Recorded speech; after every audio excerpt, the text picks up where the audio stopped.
So I have a slightly different style of doing things, and we'll do it the Greg way, and then we'll switch back to the Barry way right after. I like just going with an out node and seeing its output on the output of video player, and then, so just add it out here at the end. So now you have an output from it. This thing is a container, and a container is actually a 2D panel. So if you double click your operators and go over to comp, what we haven't told you yet is these are all 3D components. These are all panel components, which are basically 2D user interface creation components. And these are all kind of miscellaneous animation-based replicator and window creation. So we're going to build a couple of these. We'll put in between the video player and this a new component, which is effect. Component, container, and we'll rename it effect, ECP, like that. If we right-click on the out of this, we can see what's coming out of it. So we got a null coming out of the video player. Containers build user interfaces. So one of the attributes of a container, which holds user interfaces, is its background. So this video player as a container has a panel. Under the panel tab, you can specify what the background top is. We want to reference the output of this thing as the background. So you put ./out1 there. And so now you can see in the container viewer the background, and we're going to put stuff on top of these. Inside effect, let's go inside here and double click on the background and create an in node. Okay, it's not connected to anything, but if we go back out again, we can connect the output of this thing to the input of that. And now when we go back into effect, we see the input connected to stuff. So just like the guys try and have something at the end that you want to have as your anchor, you can have another out at the end here. Okay, and we can do the same thing here with effect. The effect will be the go in and change the panel background top to ./out1.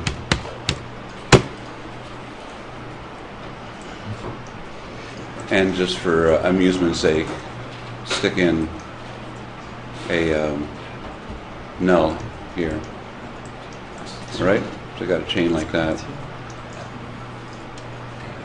We'll do our next bit of work inside effect.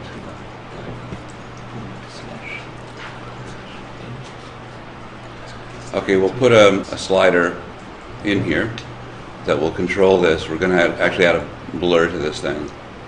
But first we'll create a standard component. We'll go down here and bring up slider.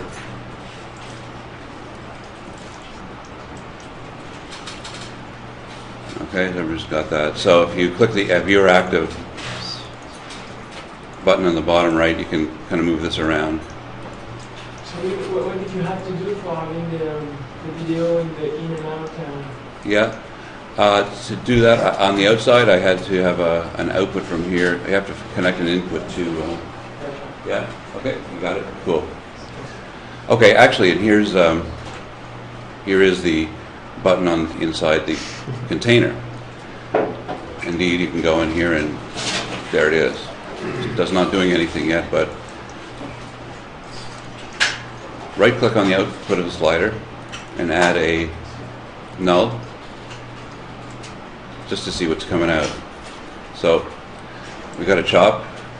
It's outputting an X and a Y, and the ranges are always, typically 0 to 1 in X and Y.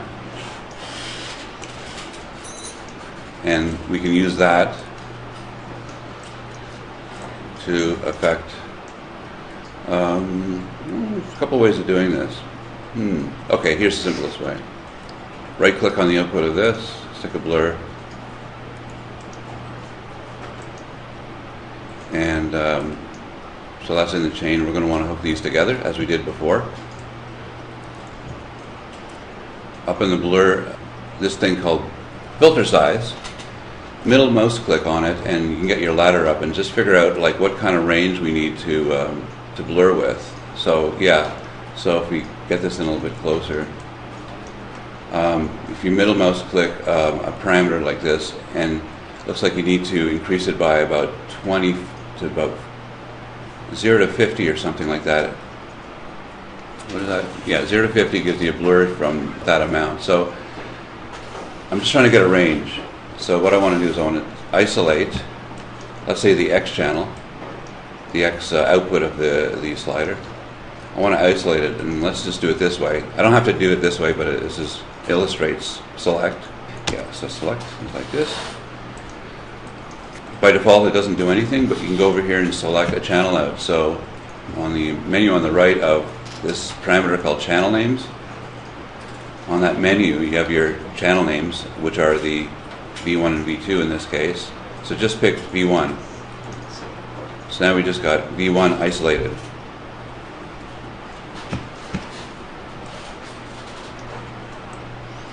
From there, as we often do, we put a math chop to scale it. And like we did yesterday and earlier today, go to the range and say, okay, that 0 to 1 range coming out of select, we want to make that 0 to 50. Let's say 0 to 80 to overcrank it. So great, so now the slider that we have in our user interface goes from 0 to 80 horizontally. Now, often, my gadgets are off screen like this, and I want to operate user interface with my control panel up. So one thing you can do here is turn viewer off, right click menu, get the right click menu up and select view. So now I have a floating slider. So now I can push this off the side, forget about where stuff is coming from, and just move this around here. That's good. So then next I want to tie this number to the blur, as we've done before. It's with a null, just as a placeholder. And I don't care what it's called at this point. I'll just export it to the blur filter width. Click on viewer active and grab the V1 name, drag it over to the blur, and its parameter is appear on the right, so drag this over to the right and drop it on the filter size. Okay, so now we have a slider that's doing the blur effect on the movie. Y doesn't do anything yet, which I don't do often. But yeah, so that sticks. Oh, hang on, I did it to two things. Okay, so what I just did was, and this Marcus does this frequently, is wants to put in the background of this network, you'd like to see some of these nodes. So if you click the display flag of blur, for instance, actually right now I have two things selected. So when I select this, I actually see my two nodes in the background. But I actually don't want that, so I just want to have one in the background. Okay, fine. So there's my output of blur in the background. So the null. Yeah, the null. Which parameter in the blur you should? Oh, it goes to filter size. So what I was doing was I turned viewer active on. I clicked on V1, dragged it over to blur the node. Its parameters pop up and you export to there. Okay, that's cool. So then we can go, just to check things, we can just go back up and play around with the effect here. So that's great. So we have a control on a top, a texture operator. Sometimes I would want to actually see the blur effect not in the background, but just inside this gadget. So let's do that. Let me see. There's a couple ways of doing this. And I often, when I'm not sure where I'm going, I usually just copy and paste this. So copy, paste that, and monkey around with the alternate. And for now, what I'm going to do is I'm going to play around with this alternate, and if I'm not happy with the result, I'll just go back to slider 1. So let's see where I end up. If you click on the input of null 1 and connect it to slider 2, well, yeah, you'll get this one controlling it. One way to see the interface, so this stuff is in a component that has this image background. If I want to see that component up, there's this button at the corner here. It's called the Open Viewer button. So if you click that one, you get the viewer of this network up, which is the same thing as this one above. Okay, so you just brought up. Another way of getting that viewer up is if I'm at this level, right-click, View, of course. So that's another way of getting that effect up. And if I go back in here, now you notice there's, I had 2 sliders, but I only see one of them. That's because one's occluding the other. So let's get into positioning of gadgets. If you select, let's say, the first slider and bring up its parameters on the right, you have X, Y, width, and height parameters. So let's just move this over to the right. There, okay, so you see it popping out in the interface here, and you can move it up a little bit. Yeah, so you can set, width and height and all that kind of stuff. We'll go to let's go to the second one, which is the one I'm going to be experimenting with now. I'm actually going to want to make this the same aspect ratio as the video that's coming in. So I want this thing to have a background which is this video at the correct aspect ratio of the incoming video. So to find an aspect ratio of, well, it's going to be of the, I guess, a blur. To get the aspect ratio, I can go in here and see its middle click on the node to get its information up. And as we saw yesterday, you could see the resolution, 1280 by 720, and the aspect ratio, 16 by 9. So as it turns out, yes, the pixels of this image are square, so you end up with that's 16 by 9. The aspect ratio of the image is 16 by 9. You can actually stretch the pixels so they're higher vertically or higher horizontally. But anyway, the point is that we have an aspect ratio of 16 by 9. So I want to make this slider 2 a gadget which is 16 by 9 aspect ratio. So let's say we make the width 160. Type that in for width, and the height will be 90.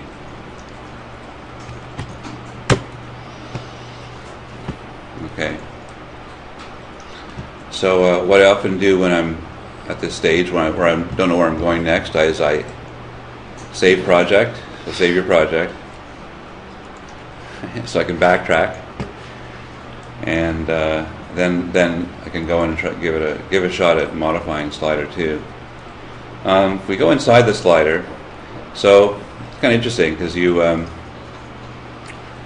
go inside the slider, and these interface gadgets are made up of nothing but chops, tops, sops, anything in any component in any network. This one's a super simple one where it's just a square on a gray background.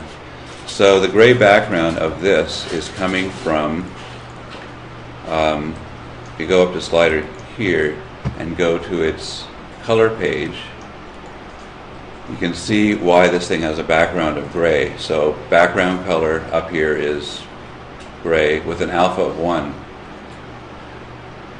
If you bring down the alpha a little bit, you can make the slider transparent. So if you bring down the alpha, the background alpha slider down to 0.7, then you end up with an interface element that's 70% transparent. And there's different ways of combining these interface elements with the background. You can composite over, under, add, and all that kind of stuff. Use in1 as the background for slider 2. So if we go up here, for background top for slider 2, set the background top parameter to be in1. Okay, so now we're using in1 as a background, and I guess the background color is overridden. It looks like it. Okay, fair enough. You're looking at what we're doing is we have the background being the input, not the output, which is okay. Maybe that's what you want, but maybe it's not what you want. I think you can do this, and you can set the output to be not in1 but out1. Well, let's say just put blur 1 in there. Okay, so now, yeah, fantastic.